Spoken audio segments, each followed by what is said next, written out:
The tea, of course, is that you won Miss Congeniality. Yes. Yay. How? I don't know. But I did.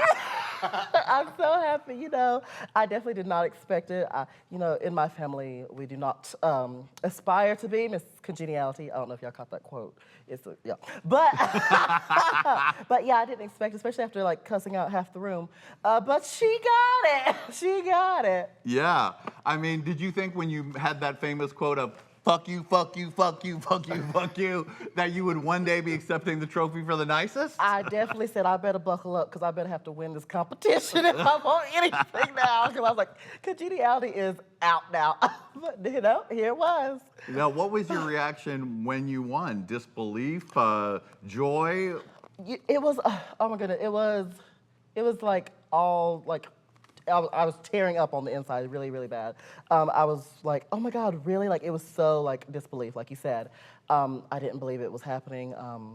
Especially coming from where I'm from, I was always made fun of who I was. And that was all the things that I got praised for the most. Like during the season, from the other girls, even from the judges, I got praised the most for just being who I was. So winning Miss Congeniality just off of who I was like a full circle moment for me, coming from being completely like thrashed every day for who I was to being praised for who I was. So definitely, I did not expect it, but it was so incredible that I did. And what did you think of the finale? Certainly not the finale you were expecting when you were filming Drag Race. Definitely, I did not think that, I did not think my finale would be in my living room. Definitely did not. But I mean, I was definitely air conditioned because I keep it at the cool 69 degrees. In the house, so I was still cool in that big velvet draping gown on me and stuff. So, I think it's one for the books. It definitely will be remembered for certain. No one's gonna forget. People are literally in 10 years gonna watch back season's 12 finale and be like, "Wait, what happened?" And we're all gonna be like, "That's the year we don't talk about. Shh, we don't talk about that year. No." Lady Red, I like that. I think after this year we can just. Don't talk about it. Keep on the down low. And were you happy to see Jada crowned queen? Oh my goodness, I was so elated to see her crowned. I'm really good friends with all the girls that made it to the end, and I was just throughout the season. Me and her really formed a big sister, little sister dynamic. She's the big sister, of course, because she's old, and I said what I said. No, but she really did help me and almost became like a mentor to me throughout the season. Like, she helped me with styling. She helped me with makeup. Thank you. And so many things. So I was just so elated to see, like, literally the person I consider, like, the big sister to me win what she deserved. I feel like she deserved it. She worked her A-word off for it, and I'm just so happy to have seen her crowned. Mm-hmm.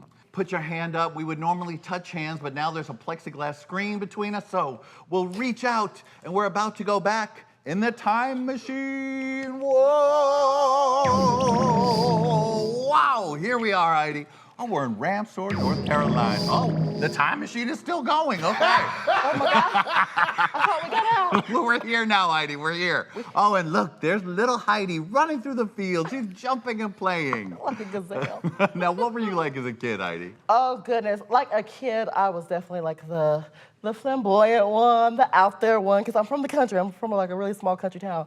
So I was definitely not like any of the other kids, like definitely, but I was always like, I was actually quite quiet when I was growing up. Like, I'd never talked to anyone, and surprise, surprise, didn't see that coming. But but I was very, I went to church a lot growing up, being in the South. So I was just a good old, a little Christian boy, but had a little sugar in the tank.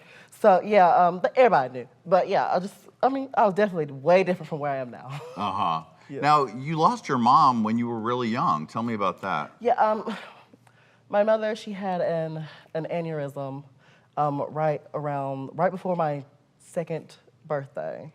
And unfortunately, the doctors weren't able to save her. It was the main vein in her forehead that popped, and all the blood went to her brain. And unfortunately, she's no longer with me. I love her greatly. I actually have her last ID in my wallet. I carry it with me at all times. and I didn't really get to know her, but everyone always tells me that she was the sweetest, the funniest, the most caring woman, and I think that's where a lot of my humor comes from, is me emulating her through that. And also, she had a gap too, which is why I'll never close my gap. My gap's going nowhere. I love it. But she was beautiful. I actually kind of look like her when I look pretty. But yeah, she was a great, great person from what I've heard from many, many people. And your grandmother's the one that raised you. Yes, my grandmother took me and my 4 siblings on. Mind you, my grandmother was in her 50s by the time all these things were happening. Yeah, she's 78 today. So she definitely took a lot under with my mother passing away. And she definitely, me and her, we were close. We've had our moments of like, she doesn't disagree with how I'm living my life, or she doesn't agree with this, that, and the third. But we're definitely close. I call her on a regular basis, and we're good. We're good now. We're definitely really good now. But I'm very happy and blessed that she didn't let us go anywhere. She could have easily said no and let us all go into like the foster care programmings and whatnot. And she didn't. She kept us all together. And I'm really grateful and thankful for all that, because I grew up with my siblings. And I don't think I would be the person to say who I am if it wasn't for them. So being a little flamboyant kid and going to church all the time, like you said, you had a little sugar in your tank. What was the process of coming out like to yourself and then to everybody else? It was really hard, honestly. It was a journey. You with me? You're with me. Okay. So it was definitely hard at first because, you know, in the church, you're told that all the things, like as a gay person, you're feeling when you're growing up. You don't know exactly what everything is, but you're growing up and you're feeling these things. And in the church, you're being told that that's wrong, that's not right, no, da-da-da. And it was very hard because it's literally like you're taught it at a very young age. And it's literally something you have to like turn your brain off to and like say, no, that's not exactly how it is. You know, God made me who I am. It's not like a bad habit I picked up. No, it's who I am. He made me this way, and that's just what it is. I might be different from all the other people around me, but I'm still me. And it was definitely hard for many years going to church 5 days a week to being okay with who I was as a person. There was definitely a lot of turmoil built up over the years because, you know, you're wrong, this ain't right, I'm going to hell, this, that, and the third. It was definitely hard to overcome. But it wasn't until I came out and started living my life for myself as I can honestly say that I was truly happy. So I'm so happy that I was able to do it. And when was that? When did you really accept being gay and sort of step into the gay community? Well, I've always had like a little outlet to the gay community because my eldest sibling, she's a trans woman. Oh, okay. Yes, and that helps. It definitely helped along the journey. And it wasn't until I actually like verbally said it out loud was my junior year in high school. I was actually a part of the Winter Guard team, and all the boys on the Winter Guard team, we all would have sleepovers, and then literally it was one night before one of our big competitions, and we had a king size bed. We were all laying in the bed. I was in the middle, of course. Mm-hmm. And Lady Rad, you like to be in the middle too. Ooh, yeah. It was a reverse Oreo, honey. But I was literally like, I was like, y'all, I think I'm gay. And it was just dead silent for like 3 minutes. It's like, and they're like, we know. I was like, so I was like, oh, cool, work, fly. And then I just slowly started coming out to more and more people as time went along. And now everybody know when I'm coming down the street. Oh, hey, girl, very that, you know.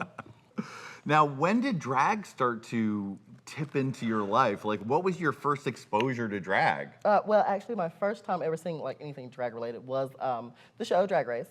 It was on TV, and I stayed up late at night to watch it. I was supposed to be in the bed because Grandma was very strict on that. But yeah, and then also my trans sister, she is amazing. And actually, it was my 18th birthday.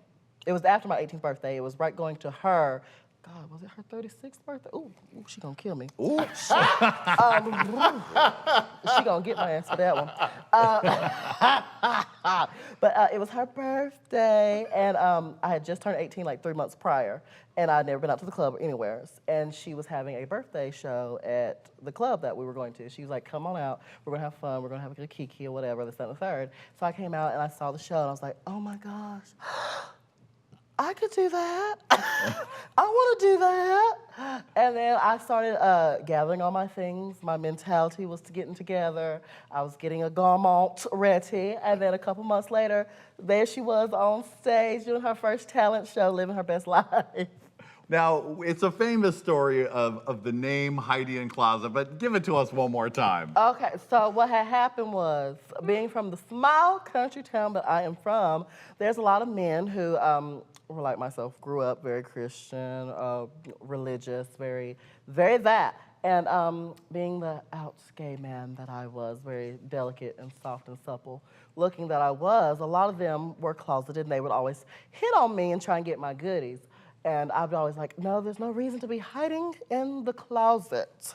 And then I went to go do that first drag show that we just talked about, and they were like, hey, baby, what's your name? I was like, I haven't really thought about a name. What should I name myself? And then I literally thought, like, ooh, hide in the closet. There we go, clink. And 5 years later, here we are, still hiding in the closet. Right. Whether RuPaul liked it or not. Whether it got changed 17 times or not, it's still a closet, yeah.